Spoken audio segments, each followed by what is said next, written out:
जय हिंद। आज की वीडियो में हम चाइना और ताइवान के बीच चल रहे कॉन्फ्लिक्ट के बारे में जानेंगे।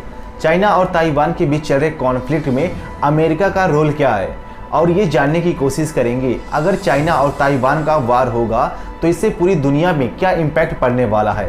तो चलिए शुरू करते हैं।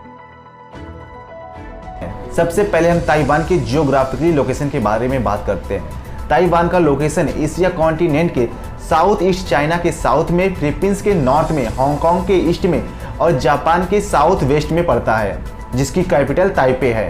तो अब हम ताइवान के हिस्ट्री के बारे में बात करते हैं। ताइवान, जिसे पहले फार्मोसा के नाम से जाना जाता था, ताइवान खुद को एक सोरियन नेशन मानता है। उसका अपना एक कॉन्स्टिट्यूशन है। वहाँ की सरकार पब्लिक द्वारा चुनी गई है, मतलब वहाँ की जो सरकार है वो डेमोक्रेटिक है। वहीं चाइना की कम्युनिस्ट गवर्नमेंट ताइवान को अपने देश का हिस्सा बताती है। ताइवान का पूरा कंट्रोल अपने हाथ में लेना चाहती है।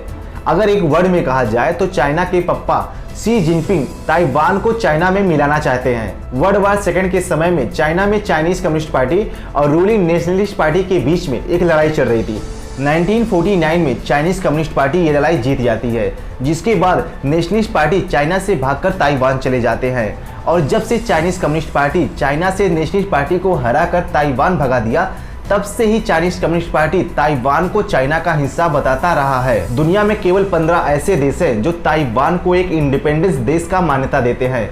इनमें से अधिकतर देश काफी छोटे हैं, तो कुछ आइलैंड हैं। 1954 से 1955 और 1958 में चाइना ने ताइवान के कंट्रोल में उसके 3 आइलैंड पे बमबारी की, जिससे अमेरिका का ध्यान उसकी तरफ आकर्षित हो गया। अमेरिका के यूनाइटेड स्टेट कांग्रेस ने एक फार्मोसा प्रस्ताव पारित किया, जिसमें अमेरिका ताइवान की रक्षा करने का जिम्मा लिया। चाइना और ताइवान के तनाव में अमेरिका का रोल क्या है, अब इसके बारे में जानते हैं।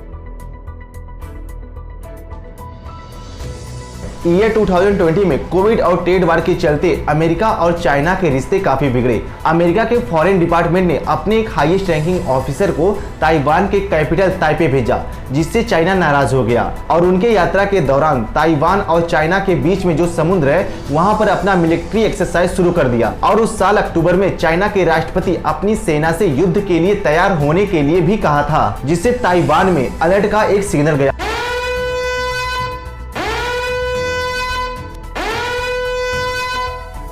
जिससे पता चलता है कि ताइवान को चाइना से खतरा बना हुआ है। अमेरिका में बाइडेन की जीत के बाद ये साफ हो गया था कि पूरी अमेरिका ताइवान के साथ खड़ा है और चाइना ने भी कह चुका है कि अगर ताइवान इंडिपेंडेंस की बात करता है तो वो उसके इरादे को खत्म कर देगा। पिछले साल अप्रैल में चाइना ने ताइवान के एयर जोन के ऊपर अपने फाइटर प्लेनों को उड़ाकर खतरे का घंटी दे चुका है। जैसे जैसे चाइना और ताइवान के बीच तनाव बढ़ रहा है, दुनिया अमेरिका की ओर देख रही है, उसी अमेरिका की ओर जिसने अफगानिस्तान से अपनी सेना को पीछे खींचा। जैसे इंडिया के पार्लियामेंट में 2 हाउसेस होते हैं, एक अपर हाउस तो दूसरा लोअर हाउस। अपर हाउस को हम राज्यसभा बोलते हैं और लोअर हाउस को हम लोकसभा बोलते हैं। लोकसभा में स्पीकर होते हैं और राज्यसभा में चेयरमैन होते हैं। सेम उसी तरह अमेरिका के पार्लियामेंट को यूनाइटेड स्टेट कांग्रेस कहा जाता है। इसके भी 2 हाउसेस होते हैं। इसके अपर हाउस को सीनेट कहा जाता है और लोअर हाउस को हाउस ऑफ रिप्रेजेंटेटिव कहा जाता है।